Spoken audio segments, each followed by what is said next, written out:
Thank you very much, Mark, for the kind introduction. And really thank you, the IRD and Mark in particular, have been a great friend during my research over the last couple of months. So it's a great opportunity for me to have been able to work with them, and also a great pleasure to now be able to share some of the research that I've been doing over the last couple of months. And thank you everybody for coming out in such great numbers. And in particular, I see a lot of familiar faces as well, so really glad to see so many of you. Looking forward to talking to you afterwards. Some even contributed to the research, so afterwards you can tell me how I distorted all of your views in my research. As Mark has mentioned, I actually have a couple of heads. I used to work more on the diplomatic side. I still in Cambridge work with the Cambridge Institute of Religion and International Studies, where we try to help foreign ministries in creating task forces on religion and diplomacy. I also actually am just in the process of finishing an article for Providence, here we go, at the moment on Herbert Butterfield, the mid-century Cambridge historian, and his view on Christianity and history. We very briefly considered whether I should talk about that today and talk about that and basically have a talk on that, but then Mark and I realized that we would probably be the only ones here tonight, and that would not be good for our health to finish that wine just between the two of us. So instead, I'm talking about the research that I'm actually being paid for by the University of Cambridge, working on, as Mark mentioned, populism and religion, in particular right-wing populism and Christianity. And let me actually start by taking you onto a little imaginary journey through a couple of Western cities over these last few years. And let's begin this journey maybe in my own home country of Germany, and more particularly in Dresden, in Germany's beautiful capital of Baroque. And just imagine yourself walking through the streets of Dresden on a cold February evening, and as you enter the main market square, you suddenly come across this huge crowd of people, several thousand of them, gathered around the Frauenkirche, the main Protestant church in Dresden. And they are singing Christmas carols, they are carrying candles, some are carrying oversized crosses. And then let's imagine that the second stop of our journey brings us to Paris in France, where again we meet a huge crowd of people, again several thousand of them, this time gathered around the statue of a Catholic saint and preparing to march through the streets of Paris in that saint's veneration. And then let's imagine that the last stop of our journey brings us to this side of the Atlantic, to the United States, and more particularly to Florida, where once again we meet a crowd of several thousand people, and they begin their meeting by reciting the Lord's Prayer and singing God Bless the USA. Now what is interesting about these three events is that none of them took place in the context of a religious service, procession, or any other form of religiously organized gathering, but that all three were organized by right-wing populist movements. The first by Pegida, the Patriotic Europeans Against the Islamization of the Occident in Dresden. The second by the Front National in France at their annual gathering in the honor of Joan of Arc. And the third one was a Trump rally organized in Florida earlier last year.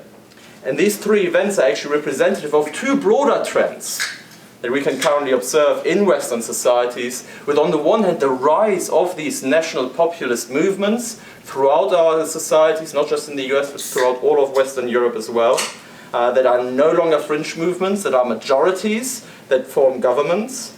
And then on the other hand, a resurgence of references to Christianity, of religious references to Christianity in societies that have been largely seen as, if not secularized, they're at least on the path towards further secularization.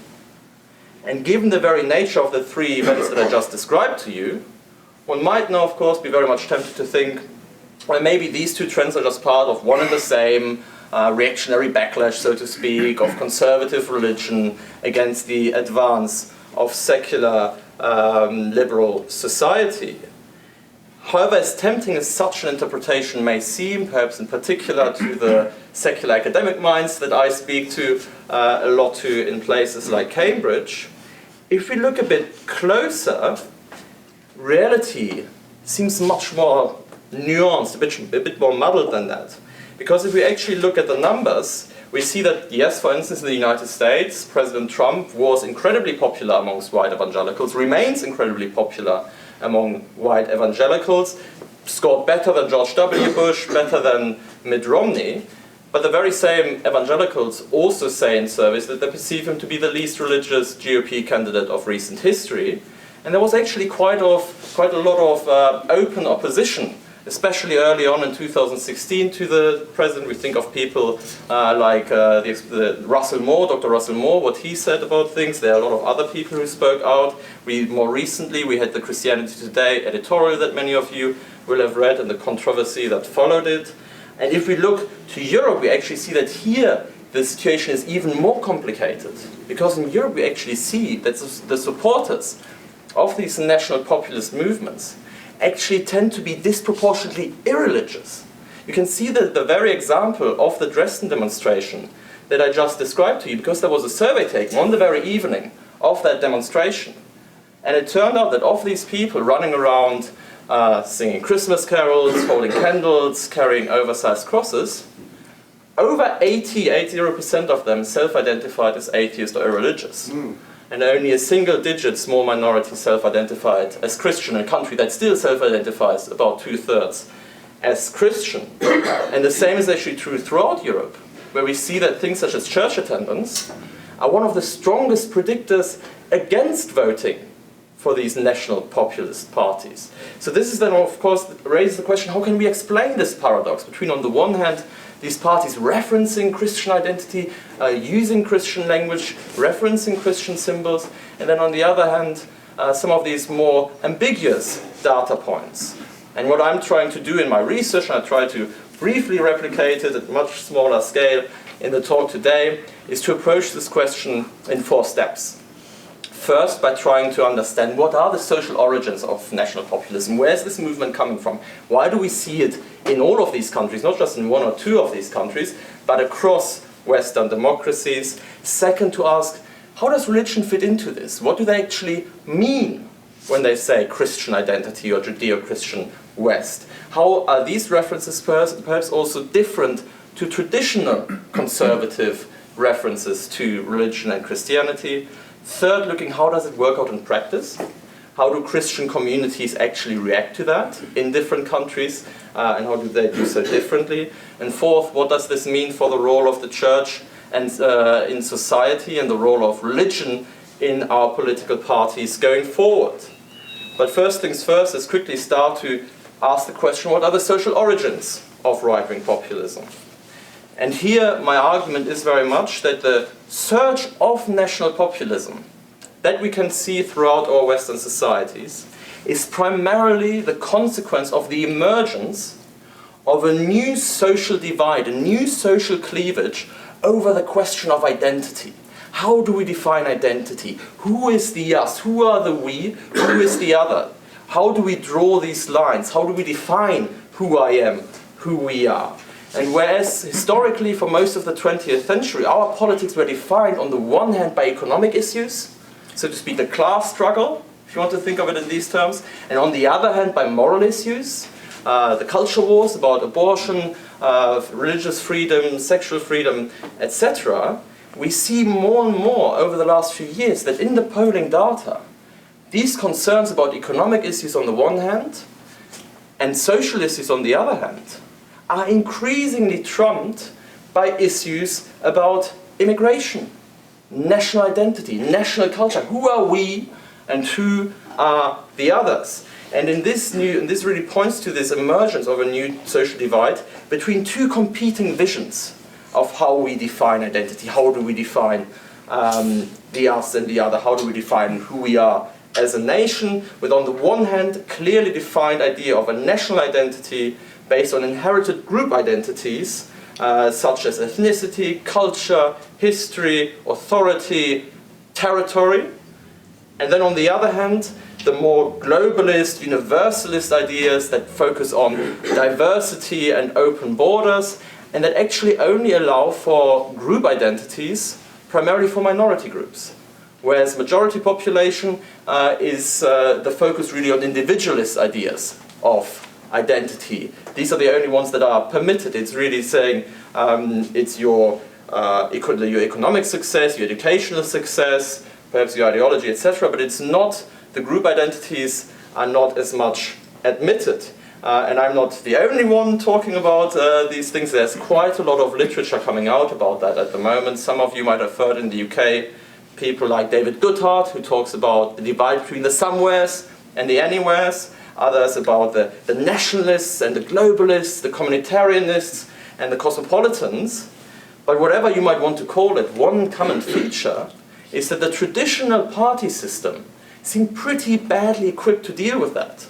Because traditionally most mainstream parties in the US and most mainstream parties also in Europe were focused on these economic and moral issues, but they were pretty much all pro-immigration, pro-open borders, that most of them ended up on the cosmopolitan side of this new divide. And it was really by making national identity and opposition to immigration the centerpiece of their agenda that the national populists managed to tap into this new market niche, tap into this lack of representation with their own form of a new right-wing identity politics that, to an extent, like the identity politics of the left, primarily focus on predefined traits such as race, culture, sexuality, or gender group identities, but that reverses it by claiming to protect the rights of the majority rather than those of minorities. And then the question is, of course, how does then religion fit into this? How does religion fit into this new divide? And here my argument is very much that national populists primarily attempt to employ Christianity as a cultural identity marker in the context of this new identity cleavage. They use its symbols and language to draw boundaries to say who are we and who are the other. But interestingly, increasingly we see that in comparison to earlier movements, they remain relatively distant from many Christian values and Christian beliefs. And to try and understand that a bit better, try to think of the right-wing populist worldview basically as a triangular relationship. And on the one hand, the us. That's the good people. That's the people, the pure, the homogeneous people. These are the good guys. And then a set of two others. On the one hand, you have the internal other. That's the liberal, secular, corrupted elite, so to speak, the swamp around us. And then you have the external other. And this external other, and that is very interesting, has historically been defined in ethnic and racial terms. It was the Turk in Germany, the Moroccan in France, the Pakistani in the UK. And what is interesting now, in particular in Europe, this external other is increasingly defined in terms of culture, of civilization, of religion. It's the Muslim, it's Islam. And it is really only in response to this religious definition of the other that in many secular countries in Europe, Christianity now has a comeback as an analogous cultural identifier of the us. But this is not a return of piety or practice or religiosity in many ways, but actually perhaps a step further towards secularization. It's a culturalization of religion. It's religion only as a way to identify the national community. It's a dissociation, if you want to see it in these terms, between religion as a faith from religion as a cultural identifier, from religion as a belief, from religion as a form of belonging. And it's really striking. I've done about 120 interviews now with leaders, elite interviews with leaders of right-wing populist movements, faith leaders, so high-level clergy, and politicians from mainstream parties, both conservative and progressive. And one of the questions I ask everyone is, what do you actually mean when you say Christian identity? What does this actually mean to you? How would you define that? And it's quite stunning that pretty much all of the clergy, but also almost all of the mainstream politicians, start talking to me about theology. They talk about the Trinity, the resurrection, the second coming of Christ, Christ being a guide for your personal life and behavior. By contrast, most national populists start talking to me about culture. They start talking to me about architecture, music, tradition, sometimes even geography, and crucially, they also all start talking about Islam. Almost all of them start talking about Islam. They tell me, we are Christian because we have a church tower in the village. not a mosque. We are Christian because we have Sundays off, not Fridays. We are Christian because we say Happy Christmas and not Happy Ramadan. We are Christian because we are not Muslim. And it's, to just give you a couple of examples, I mean, like, I have loads and loads of direct quotes, but to just give you one or two direct quotes, one leader of the AfD told me very, very straightforwardly, so the AfD, the right-wing populist movement in Germany, in the AfD, quote, the consensus is that when we say Christian or Occident, we mean it in historical and cultural terms rather than theological terms. It's about defending our culture against other civilizations and the threat of Islam. Similarly, when I talked to FN leaders, some of the absolute top-level leaders told me there that the religious question will necessarily be central, but it will be in relation to the question of political Islam. And perhaps in relation to political Islam, there will be the will to defend what defines us. And when it comes to what defines us today, well, then it's still hard to avoid Christian identity.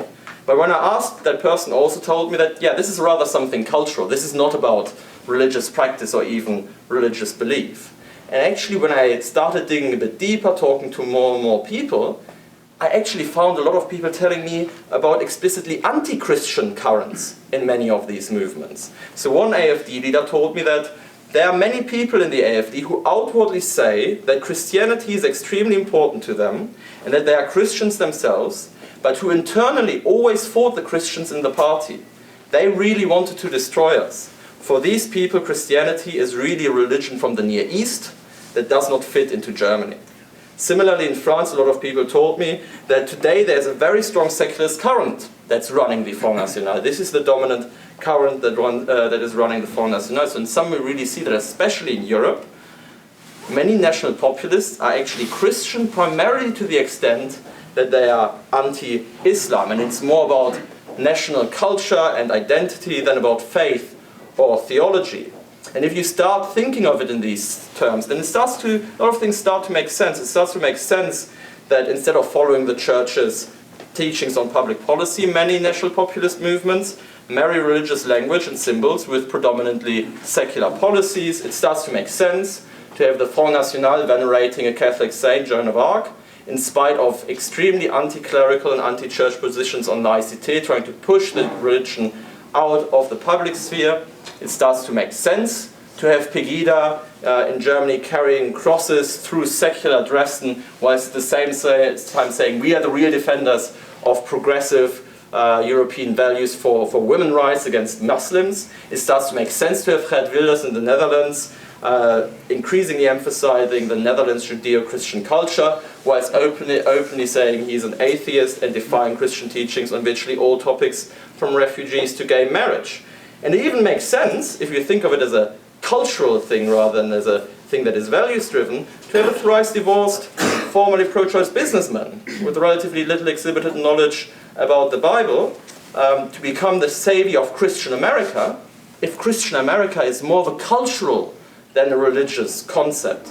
Now, to be sure, the United States is still very, very different from Europe. I'm not saying it's the same thing at all. The GOP still is by far seen as the more religious of the two parties. It is actually delivering on a lot of the priorities that many Christian communities push for. And even within the early Trump campaign, you would be hard-pressed to find anybody who would as openly embrace a secularist stance or even an anti-Christian stance as many of the European partners that they associate with.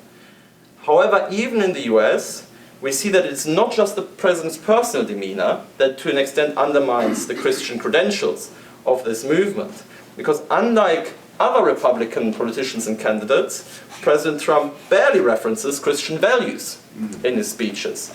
He focuses much more on cultural identity issues. That was very strong if we just think back about the National Prayer Breakfast. We had Arthur Brooks coming in and saying it's all about love thy neighbor and love thy enemy and the commandment of Christ and how we should apply Christ's commandments to our personal life. And you have the president come up and say, well, I don't agree with you on that, Arthur, but I still want to define Christianity as an identity. So we really see here the dissociation between the two, that it's much more about being able to say Happy Christmas than perhaps going to church on Christmas Day. Another interesting development is that even in the US, even if it's at a lower level, we do also see the emergence of Islam as a focus point in how to define the other. In that, in spite of relatively low levels of immigration, we have Sharia bans, we have Muslim bans, etc., etc., and that is without the same problem that we had in Europe with really, really high levels of immigration. And one even more staggering for me, surprising development was that I talked to a lot of people in the administration, around the administration, faithfully just working with the administration, and some of them were actually telling me, oh yeah, we are seeing something similar to what you say there might be in Europe, to the extent that it's not just the traditional market liberals versus the Christian conservatives, but that there's a new current that is relatively strong that is pushing for a more identitarian secular idea that is the focus is on anti-immigration, the focus is on national identity, much rather on traditional issues, and that is very often actually the Christian right proponents in the administration that are moderating a lot of these instances, a lot of these priorities. So we really see, even though it's not at the same level, we see some similar parallels popping up also in the United States. So this then of course leads us to the question, how does this work out in practice? How do Christian voters and communities actually react to such an identitarian appeal to Christianity?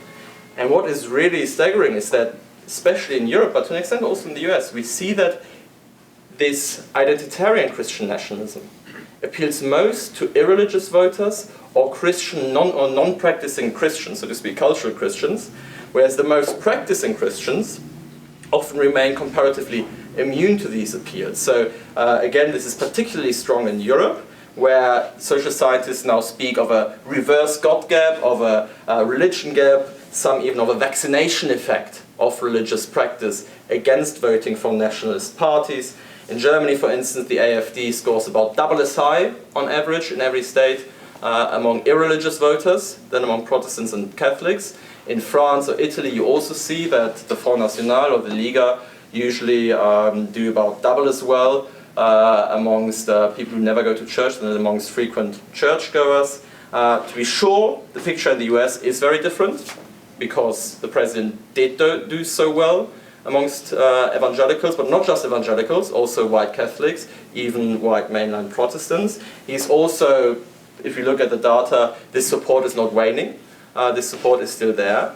But interestingly, if you look not just at the overall pool, but if you look back to 2016 to the primaries, there the candidate Trump actually did best amongst those white evangelicals who don't go to church. And he actually did about double as well amongst those primary voters that never go to church compared to those who go to church every week, who would rather these people would then rather vote for people like Ben Carson or Marco Rubio, etc., etc. So this then of course raises the question, are we really seeing what a lot of people are talking about, the return of religion to American politics, the fears of the handmaiden tale, of a theocracy, or whatever you will have it? Is it the sacralization of American politics? Or is it not rather the secularization of what used to be the Christian right?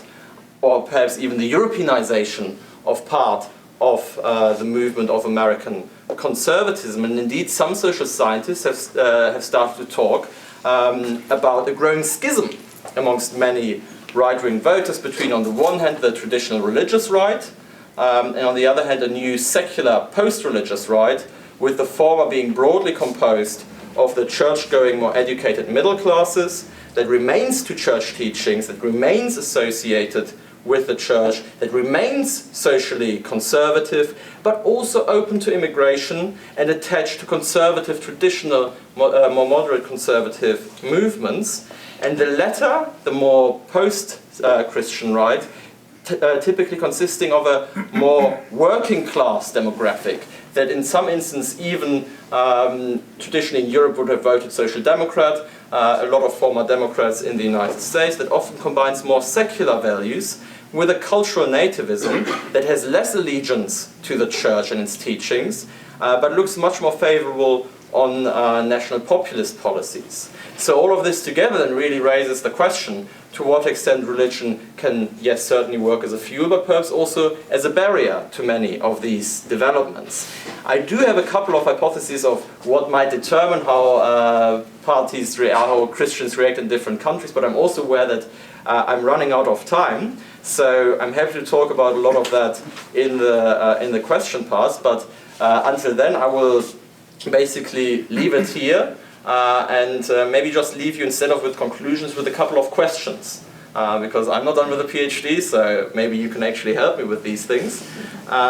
So one is really whether the emergence of national populism is really a threat to our democracies, or perhaps also a corrective to an old party system which is based on traditional political cleavages. Second, whether religion really is a barrier or fuel to the surge of national populism. And then thirdly, of course, what does this mean for the future of faith in society? Are we seeing a secularization, a return of religion to the public sphere? Or are we rather seeing the secularization of Christian political movements in our societies? I leave it at this, and I'm very much looking forward to your questions. Thank you.